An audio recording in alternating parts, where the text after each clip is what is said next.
9h06, bienvenue sur TV Finance, bienvenue si vous nous rejoignez, vous êtes dans le live. On vous accompagne jusqu'à 9h30 pour analyser la séance du jour en France. Une séance qui va évoluer au rythme de nos market movers, des market movers que nous révèle tout de suite notre invité en plateau. J'ai le plaisir d'accueillir Daniel Cohen de Lara, président de l'AFAT.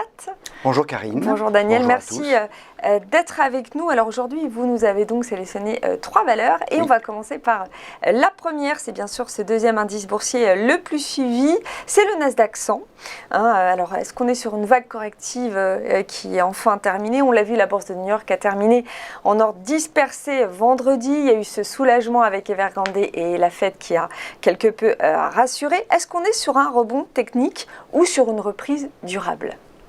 Alors, on va voir qu'on est plutôt, pour l'instant, un peu sur un fil du rasoir.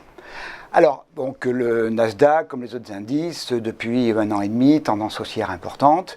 Et on a néanmoins, depuis quelques mois, depuis la mi-juillet, on a un momentum qui s'est réduit avec correction mi-juillet, correction mi-août et correction un peu plus profonde, comme vous l'avez indiqué, il y a quelques jours, notamment avec le problème Evergrande. Alors, j'ai tracé une droite, une oblique de résistance qui a été validée jeudi dernier par le 3e point sur cette oblique qui a créé en fait l'oblique et les niveaux. Alors, on est à la croisée des chemins et on va voir, il y a 2 scénarios possibles pour les jours à venir. Premier scénario favorable, c'est eh bien on repart vers le haut, on franchit sensiblement l'oblique, on a une zone de résistance 15 362, 15 383, qui est à la fois le retracement 38,2 du dernier mouvement baissier et qui est également une petite zone qui a servi de résistance fin août et de support dans la baisse de début septembre. Donc le franchissement de cette zone sera un signal extrêmement fort de retour vers le haut avec 15 522 puis le plus haut historique 15 701.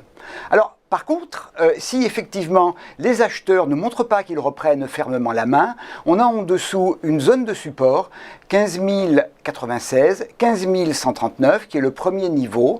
Et si là encore ce niveau ne tient pas, alors on a un niveau qui lui est un peu le dernier de la tendance haussière entre 14 787 et 14 877 avec en particulier la bougie de mi-août, la bougie verte qui a donné le dernier plus bas dans la tendance haussière.